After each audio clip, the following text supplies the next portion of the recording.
Hello everybody, I am Dr. Akash Shukla, Professor and Head Department of Gastroenterology at KEM Hospital and Consultant Hepatologist at Global Hospitals, Parel, Mumbai.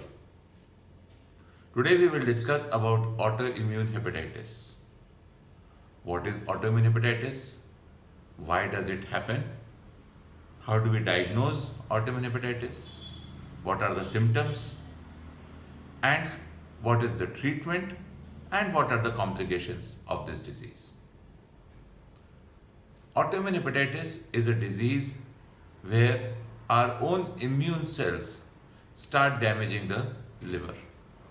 Normally, immune cells will attack the bacteria, the virus, the fungi, and all the microorganisms which attack the human body.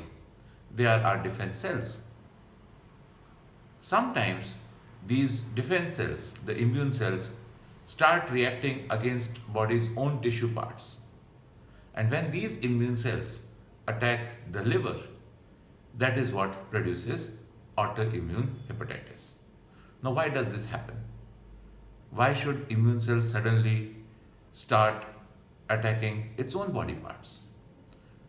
This is a combination of abnormal immune response to certain infections along with some genetic predisposition. So it's a conglomeration of multiple factors including genetics, environmental factors and body constitution as well as foreign infections which triggers the cascade of autoimmune hepatitis. What are the symptoms? The symptoms can hugely vary from being absolutely asymptomatic, wherein you do a health checkup and you find that the liver reports are slightly abnormal, the SGOT, SGPT tests are high, or the bilirubin is slightly high. In some other patients, there is jaundice, which can be there multiple times, and therefore, if somebody has multiple episodes of jaundice, one should think whether he is having autoimmune hepatitis. Some people will directly present with liver failure. These patients will have rapid onset of jaundice, which progresses and doesn't come under control easily. In some other patients, it presents directly with cirrhosis. That is, there is severe damage to the liver. It may remain undiagnosed for long period of time because in the early stages, there may be no symptoms. So, unless you have a problem of the liver where somebody thinks of autoimmune hepatitis, very often it will not be diagnosed early. How do we diagnose autoimmune hepatitis? Autoimmune hepatitis is diagnosed by a combination of blood tests, imaging of liver, specific tests which are called as liver autoantibodies, and very often we need a liver biopsy. When we hear the term liver biopsy or biopsy, we often think of cancers. But for liver, majority of the times we will do a liver biopsy to find out what is the cause of the liver damage. And autoimmune hepatitis is one such situation where we'll do liver biopsy very often to find out and confirm whether we are dealing with autoimmune hepatitis or not. The next question comes, after diagnosis, how do we treat autoimmune hepatitis? Usually, autoimmune hepatitis is treated with two drugs. The first drug is usually a corticosteroid, which will bring down the level of immune system immediately. It will regulate the immune system so that they stop attacking the liver. It starts working immediately and we usually will see very quick results in most of the patients. We will almost always add a second medicine which is called as a disease modifying agent, and that is what will be continued for a long period of time. While the second drug is introduced, a DMARD as we call them, the steroid dose is quickly reduced in time. These DMARDs take a long time to start acting, and therefore we need to give steroids in the beginning to control the disease quickly.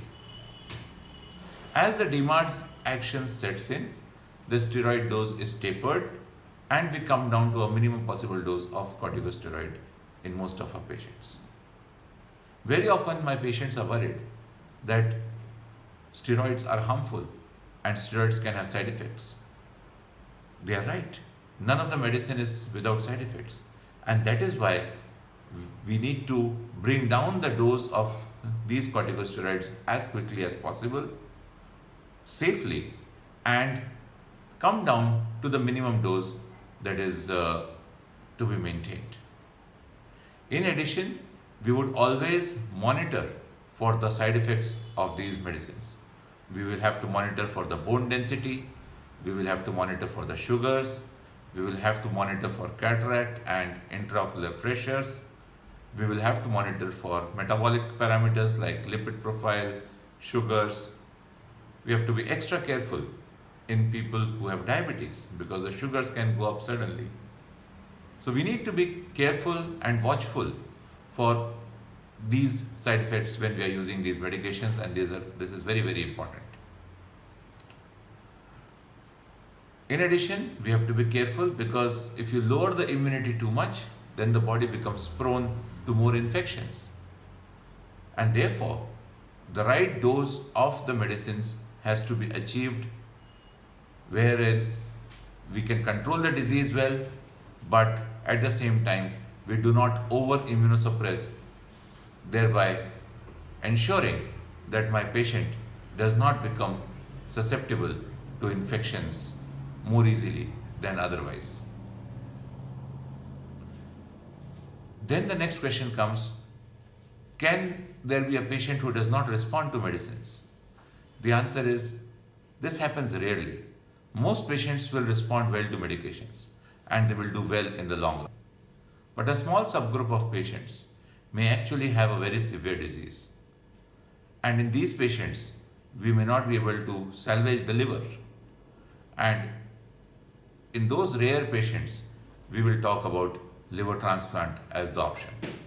This happens when somebody comes with acute liver failure because of autoimmune hepatitis, wherein over a period of days to weeks, the liver fails completely, the person's jaundice becomes deep, his brain starts getting affected, he is in encephalopathy, and the blood stops clotting, what we call as deranged INR or abnormal INR value.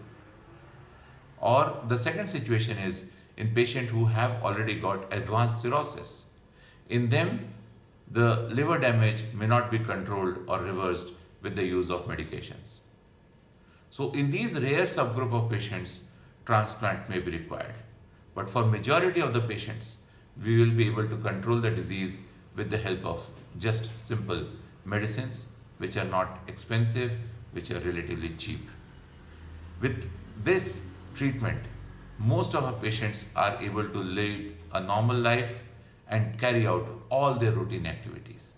So if you have autoimmune hepatitis, do not be depressed, do not worry about it, consult your doctor, consult a liver specialist, follow his advice regularly, and I'm sure you'll be able to live a normal and happy life.